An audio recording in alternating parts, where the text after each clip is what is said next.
Ok, ¿qué tal? Bienvenidos a un nuevo video. Ahora vamos a hablar de síndrome de distrés respiratorio agudo y de tromboembolismo pulmonar. Ok, para comenzar con síndrome de distrés respiratorio.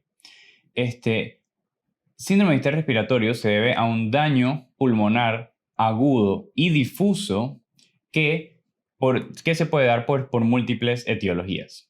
Entonces, para diagnosticar los criterios de los americanos europeos, del consenso americano europeo, me hablan de una relación PaO2, FiO2 menor a 200. ¿Qué significa esto? ¿Qué me dice esto? Ok, PaO2 es el valor que yo saco en el gas arterial del paciente, la presión arterial de oxígeno en sangre. Y FiO2 es el porcentaje de oxígeno pues, que está respirando el paciente. Es decir, estos pacientes todos van a necesitar oxígeno adicional, algunos desde cánula nasal, otros hasta ventilación mecánica no invasiva y usualmente hasta ventilación mecánica invasiva. Entonces, el valor, el porcentaje de oxígeno que le estoy dando a través de estos mecanismos es el que uso para calcular esta relación. El paciente va a tener infiltrados pulmonares bilaterales agudos y va a tener una presión de enclavamiento de la arteria pulmonar menor a 18 milímetros de mercurio. Ok, ¿por qué este criterio? ¿Qué es lo que me están diciendo? Lo que pasa es que si ven, esta es una representación de los infiltrados, que usualmente van a ser así, agudos, bilaterales, difusos, ellos me pueden confundir con un infiltrado de falla cardíaca, un edema agudo de pulmón o pues un edema debido a falla cardíaca crónica. Esto me habla de descartar estos hallazgos de este tipo de edema para que yo considere que sea un síndrome de distrés respiratorio. Más adelante les mostraré que hay otras guías que hablan de que no es necesario tener este valor. Entonces hablaba de esto o no evidencia de falla cardíaca. Ok, ¿a qué se deben las etiologías? Las etiologías son múltiples, así que no voy a escribirlas todas, solo voy a escribir las dos más importantes. Puede ser por causa directa o causa indirecta. Ok, causa directa es que me causa un daño pulmonar pues directo, o sea, son enfermedades pues más locales, y la causa indirecta es pues algo sistémico, pero igual me causa daño pulmonar. La causa más común directa es aspiración. Esta es la causa más común directa. Los pacientes tienen pues algún tipo de enfermedad neurológica o están hospitalizados por algún evento agudo, delirio, etcétera. Todas las causas que los predisponen a broncoaspirar o aspirar. Aspiran contenido gástrico alimentario y consigo las bacterias anaerobias y gram negativas que tiene el tracto gastrointestinal, lo llevan a los pulmones y me causan aspiración y me predisponen a un síndrome de distrés respiratorio. Otras causas directas son, por ejemplo, neumonía, lesiones por inhalación, por ejemplo, de toxinas o de sobredosis de drogas y casi ahogarse. Ok, causas indirectas. La causa indirecta más común va a ser sepsis. Tengo un paciente que tiene alguna infección aguda, por ejemplo, una IBU, una infección de vías urinarias, por ejemplo, una persona mayor, está más predispuesto, si es mujer, a las infecciones de vías urinarias, no la tratan, asciende, pasa a la sangre, tengo sepsis y luego pues me causa un síndrome de distrés respiratorio y la persona pues cae en ventilación mecánica por eso. Entonces, eso es lo que más común va a poner en los exámenes. Un paciente está séptico y terminó un síndrome de distrés respiratorio. Otras causas pueden ser pancreatitis, TRALI, que en inglés es de las siglas en inglés Transfusion Related Lung Injury, Acute Lung Injury, que significa pues daño pulmonar agudo por relacionado a la transfusión. Es decir, una persona que le transfundo sangre y a las 6 horas empieza con pues, infiltrados bilaterales agudos. Eso es un tipo de síndrome de distrés respiratorio. Otro puede ser trauma, o sea, un paciente que llega por un trauma cualquiera, o sea, trauma abdominal, herida por arma de fuego, etc. Y al día siguiente a los 2 desarrolla infiltrados pulmonares agudos bilaterales secundario al trauma.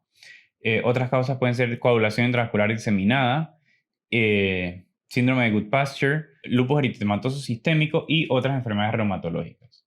Entonces, las causas directas e indirectas, bueno, ya las anoté las más comunes, no las tengo que dividir como para el mismo diagnóstico, decir, este es un síndrome de distrés respiratorio por una causa directa o indirecta. No es necesario porque el manejo al final va a ser prácticamente el mismo, buscar la causa subyacente y tratar esa causa subyacente, básicamente. Ok, entonces, ¿qué es lo que pasa en síndrome de distrés respiratorio? Básicamente, como les dije, hay infiltrados pulmonares agudos bilaterales, como hay aquí. Lo que pasa, pues, celularmente es que hay algún daño, usualmente un tipo de daño endotelial, por ejemplo en sepsis, daño endotelial, me predispone a mayor filtración de agua. Entonces hay mayor filtración de agua a los alvéolos y los alvéolos no pueden reclutar bien el oxígeno porque imagínense que ya aquí el oxígeno, pero es más difícil difundir a través con este edema, pues. Entonces, esto me causa pues un edema pulmonar, esto me causa una subsecuente hipoxemia, menor compliance de los alvéolos, es decir, que no son tan distensibles al momento de la inhalación, y daño alveolar pues difuso porque además de líquido se filtran células inflamatorias y etcétera. Entonces, en cuanto a la presentación, bueno, todo va a depender de la causa subyacente. En los casos siempre los tienen que poner. Usualmente hay un retraso como de 24 a 72 horas. Por ejemplo, el paciente tiene sepsis y 24 o 48 horas después es que desarrolla pues, el síndrome de distrés respiratorio. Va a estar disneico, hipoxémico, taquipneico, etcétera, crépitos difusos a la auscultación pulmonar. Lo podemos categorizar en cuanto a diagnóstico el síndrome de distrés respiratorio en leve, moderado y severo. Aquí voy a mencionarles algo distinto a lo que les había mencionado previamente. El leve lo caracterizaríamos con una PaO2 entre FiO2 menor a 300 y mayor a 200. Entonces, claro, aquí les dije menor a 200, aquí les dije menor a 300, como les dije, algunas guías hablan de una cosa, otras guías hablan de otra cosa. Estos son más que todo las guías de Berlín y son lo más popularmente usado, hablando de un síndrome de estrés respiratorio leve en estos valores. Y que el paciente esté en CPAP o PIP mayor de 5. Ahora les hablo de qué es el PIP, bueno, y lo del CPAP, que es lo mismo que PIP. Entonces, en caso de moderado, sería entre 100 a 200. Y lo mismo, sería entre 100 a 200, y lo mismo en cuanto al CPAP o el PIP, que está en más de 5. Y el severo sería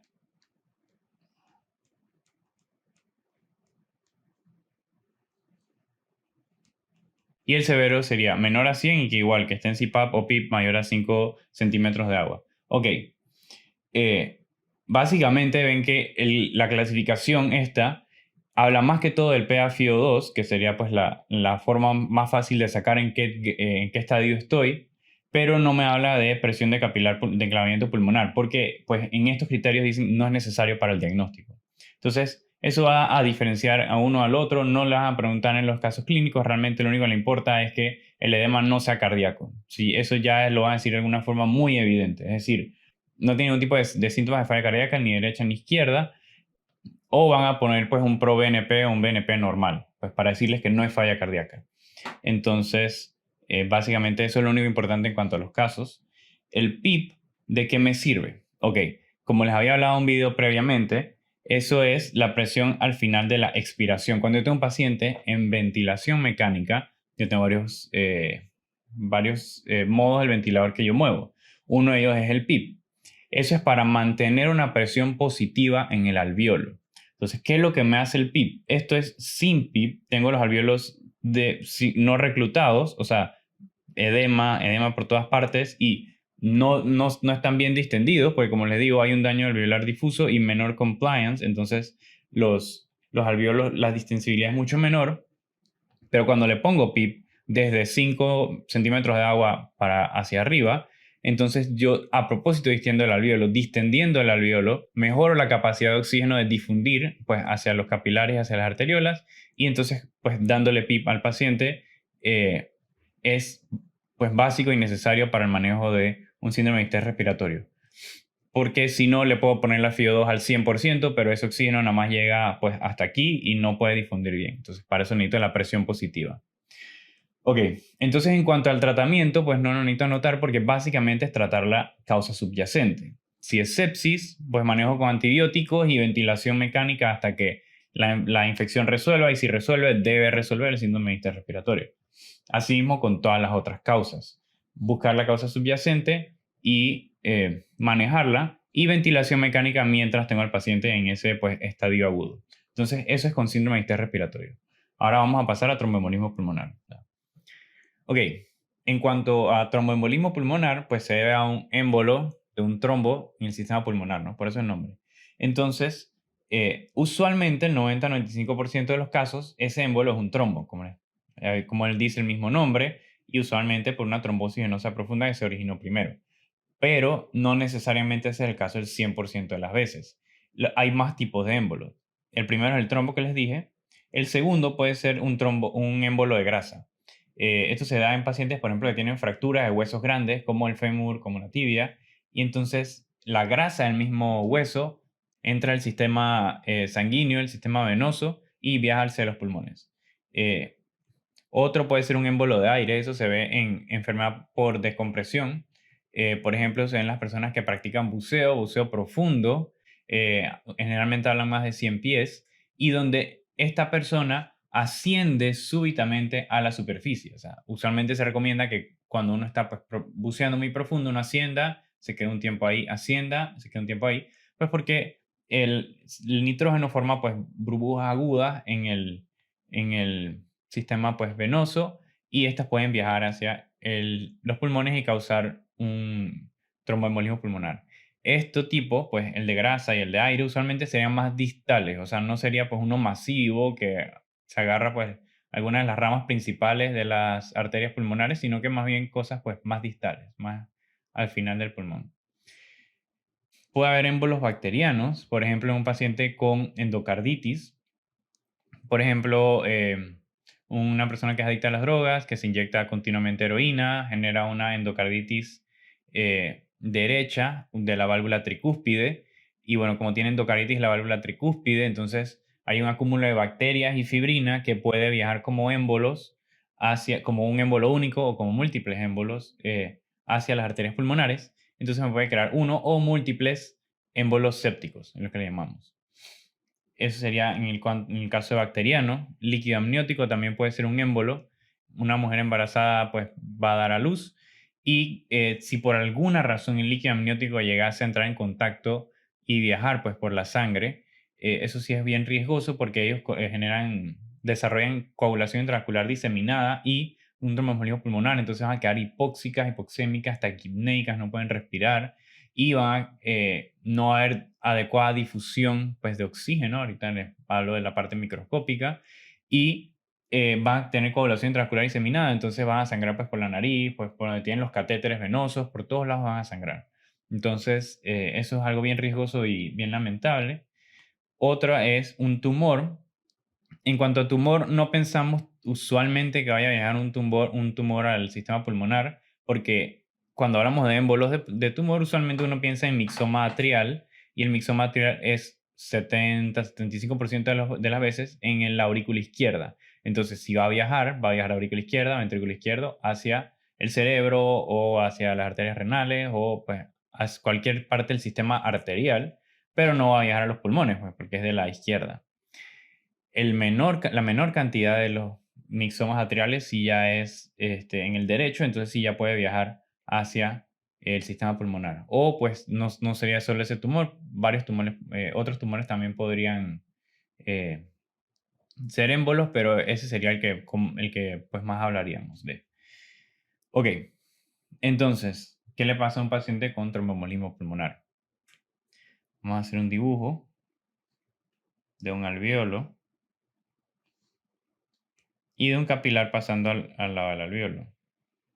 Lo que pasa es que este capilar va a tener un bloqueo, un trombo. Entonces, como va a tener un bloqueo, un trombo, no va a fluir sangre por donde debe fluir. Y entonces, aunque sí va a haber oxígeno, pues aquí en los alvéolos, el oxígeno no va a entrar a la circulación, pues porque como tengo un émbolo, no fluye la sangre, no llega la hemoglobina, ese oxígeno no tiene a ningún lado de ir. Entonces, hay un mismatch ventilación-perfusión, VQ mismatch.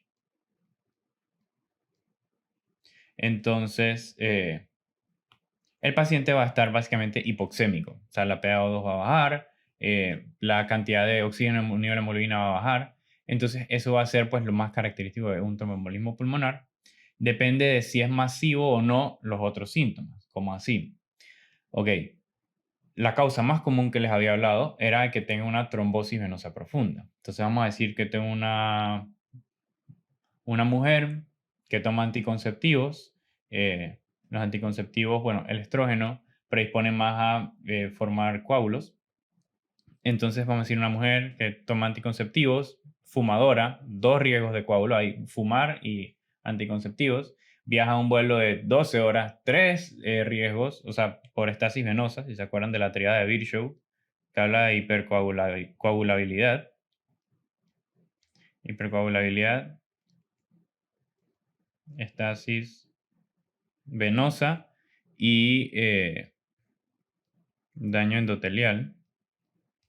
Entonces, pues todos esos factores de riesgo, imagínense, y viajan un vuelo de 12 horas, bueno, genera un trombo en la vena poplitea, usualmente esa es la que hablamos más, aunque puede ser también el sistema superficial, la vena femoral superficial, por ejemplo, o cualquier otra.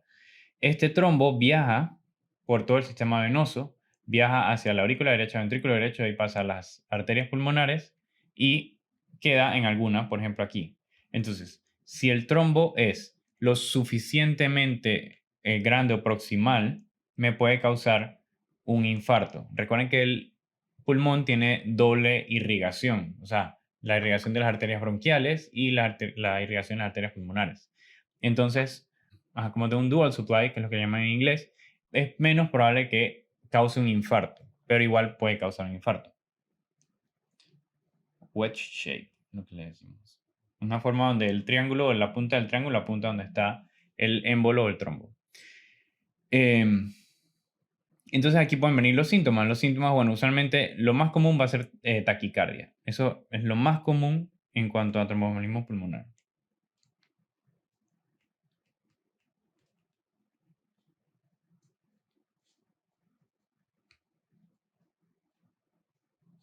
Ok. Eso es lo más común en cuanto a tromboembolismo pulmonar, taquicardia. ¿Qué más puede tener? Taquipnea, puede tener disnea, va a estar probablemente hipoxémico.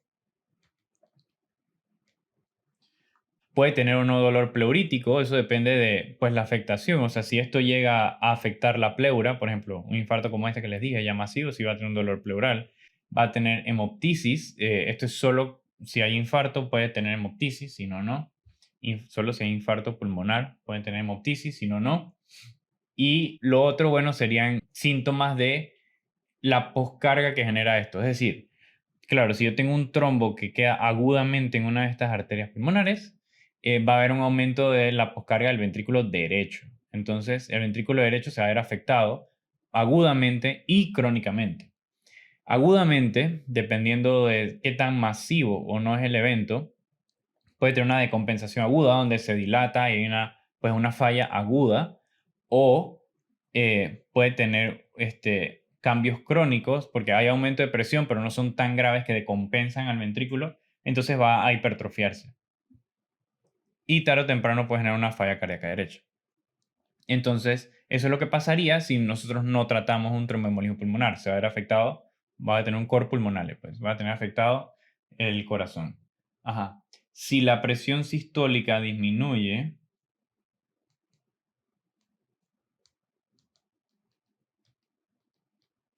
esto me apunta de una vez a que el TEP es masivo. O sea, si ya tengo el diagnóstico de tromboembolismo pulmonar y tengo un compromiso cardiovascular, esto me habla de un TEP masivo.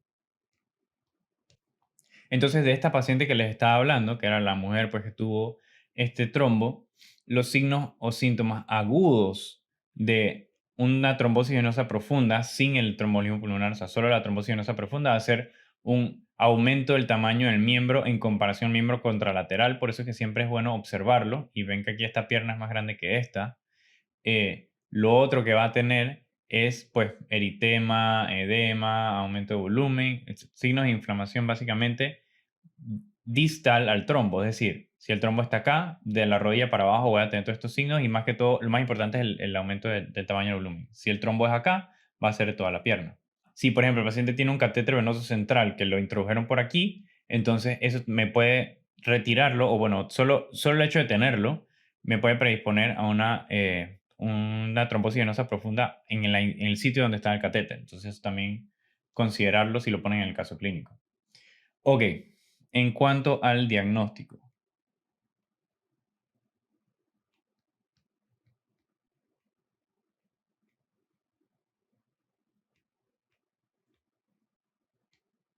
Ok, en cuanto al diagnóstico, para una trombosis venosa profunda, básicamente ultrasonido. Eso es todo lo que necesitan saber. Un ultrasonido donde trato de, pues, comprimir la vena a medida que la estoy viendo y en un punto donde no es compresible, pues eso es un trombo ahí. Ya, no hay más que hablar de ahí en cuanto a diagnóstico. En cuanto al tromboembolismo pulmonar, ahí sí va a depender de varias cosas. Ok, lo primero que sería pues el gold standard para el tromboembolismo pulmonar sería un CAT con contraste. La UNCAD con contraste, pues en fase pulmonar, donde veo el contraste en todo el sistema arterial pulmonar, y ahí es donde determino pues, si hay un trombo o no. Ese es lo mejor y lo que prácticamente es lo que hay que hacer. ¿Qué más puedo tener? Si le tomo un gas arterial, puedo tener hipoxemia y puedo tener la PaCO2 disminuida. ¿Por qué? La hipoxemia, por la parte del mismatch ventilación por perfusión, no puede difundir el oxígeno, puede estar que es en 80, 70, 60, más bajo, etc. La presión arterial de oxígeno va a mejorar pues, al ponerle oxígeno. Y la PaCO2 usualmente va a estar disminuida porque el paciente va a estar taquipneico, como le falta oxígeno, respira más rápido, bota más CO2, genera una alcalosis respiratoria. Entonces, lo otro que puedo tener en el gas arterial es un pH aumentado que me habla de una alcalosis respiratoria e hipoxemia. Otra cosa que voy a tener, si lo calculo, es el gradiente alveolo-arterial aumentado, como habíamos hablado en la primera lección. En cuanto a radiografía de tórax, la puedo realizar, pero lo que yo esperaría es que fuese normal. En la radiografía a veces hablan de pues, la joroba de Hampton o del signo de Westermarck, pero lo más probable es que el examen lo pongan normal porque la mayoría de las veces no va a ser hallazgos pues, visibles a lo macroscópico. Siguiendo con los test diagnósticos de trombolismo pulmonar, puedo tener un EKG. En el EKG puedo ver dos cosas. Puedo ver taquicardia sinusal,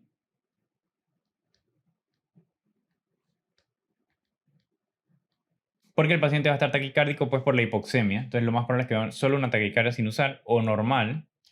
Y lo otro que puedo ver es S1, Q3, T3. Es decir, una en D1, una onda S predominante, y en la derivada 3 vería una Q con una onda T invertida.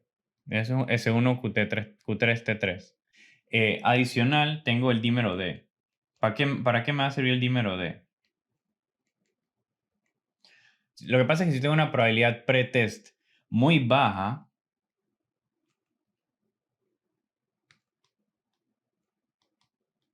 si yo tengo una probabilidad pretest muy baja de tromboembolismo pulmonar, entonces lo que yo uso es el dímero D para saber si está elevado. Si el dímero D está elevado, entonces prosigo a por lo menos hacerle un CAT de tórax con contraste para descartar un tromboembolismo pulmonar. O sea, el dímero D es un producto de la degradación de fibrina. Entonces, cualquier enfermedad que degrade fibrina me va a elevar el dímero D. Cualquiera. Entonces, no es específico. Realmente nada más es si yo tengo una baja probabilidad pretest. Si yo tengo un paciente que tiene una alta probabilidad pretest de un tromboembolismo pulmonar, entonces ni siquiera considera el dímero D. Voy directo al CAT de tórax. Entonces, ¿cómo yo determino si el paciente tiene una baja o alta probabilidad pretest? Bueno, uso los criterios de Wells. Se los anoto acá para que los puedan buscar. Pero básicamente se los leo y es que los criterios de Wells es sospecho de una tromboembolismo pulmonar, 3 puntos. Hay un diagnóstico alterno, es más probable que un tromboembolismo pulmonar, 3 puntos. El paciente está taquicárdico, 1.5 puntos. O inmovilización o una cirugía en las últimas 4 semanas, 1.5 puntos. Él solo necesita menos de 2 puntos para que la probabilidad pretest sea baja. Entonces, más de 4 ya es moderado y más de 6 es bien alta la probabilidad pretest. Entonces, no hay que saberse los criterios, solamente ves que el paciente tiene factores de riesgo y ya con eso es suficiente para ni siquiera mandar el dímero D y saltar de una vez al CAT. Ok, en cuanto ya les había hablado del CAT con contraste, ¿no? Si el paciente tiene alguna contraindicación para el contraste, por ejemplo, falla renal,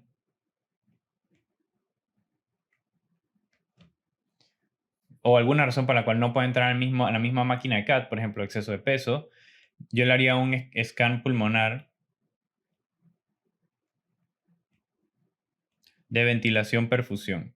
Entonces, en ese, inhalo una sustancia que me debería reflejar que pues, todo el pulmón inhala adecuadamente la sustancia, no tengo ningún tipo de atelectasia, ningún tipo de afectación pulmonar que me incapacite pues, ventilar adecuadamente el pulmón. Entonces, usualmente estaría la parte de ventilación, todo normal.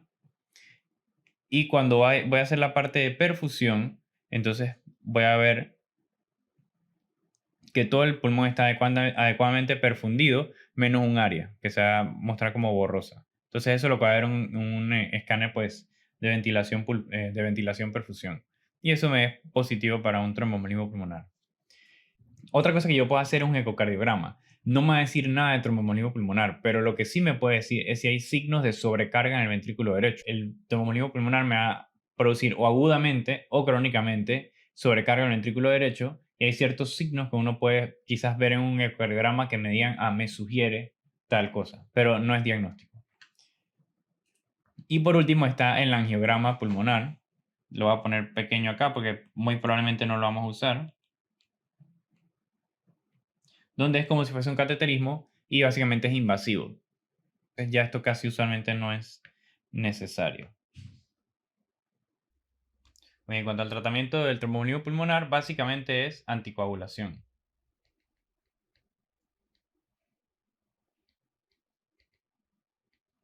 Y corregir pues, los factores de riesgo procoagulantes, por ejemplo, si el paciente fuma, parar de fumar, si están anticonceptivos, quizás buscar un método que no tenga estrógeno, pero igual hay que darle anticoagulación. En el caso de anticoagulación, sí me gustaría para el examen diferenciar si estamos hablando de tromboembolismo pulmonar masivo, es decir, me genera cambios hemodinámicos, o no masivo. Es decir, no me genera cambios hemodinámicos como que se me cae la presión arterial sistólica. En cuanto a la anticoagulación, yo puedo hacer básicamente, puedo poner al paciente en heparina y a los 5 o 7 días transicionar a warfarina. Lo otro que puedo hacer es darle los nuevos anticoagulantes, como por ejemplo los inhibidores de factor 10A, como rivaroxaban o apixaban, como los inhibidores directos de trombina, como dabigatran. Si el paciente tiene una contraindicación muy fuerte para anticoagulación, por ejemplo, le di rivaroxaban, pasaron 2 semanas, tuvo un sangrado digestivo pues bien grave, si está contraindicado, yo le puedo poner un filtro de vena cava inferior.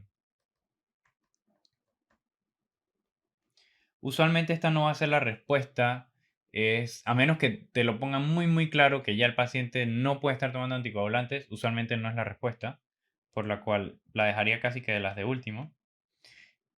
Y lo otro es que si el TEP es masivo, o sea que me genera una inestabilidad hemodinámica pues aguda. Entonces, yo puedo hacer dos cosas. Puedo o darle TPA al paciente, trombólisis, o le puedo hacer una trombectomía mecánica.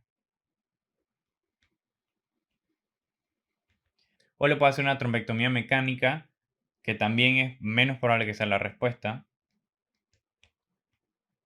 si tiene contraindicaciones a TPA. Entonces, eso sería básicamente con el manejo de tromboembolismo pulmonar, básicamente es anticoagulación. Y lo único otro es que si el paciente le diagnosticamos una trombosis venosa profunda, ya él tiene indicación para anticoagulación.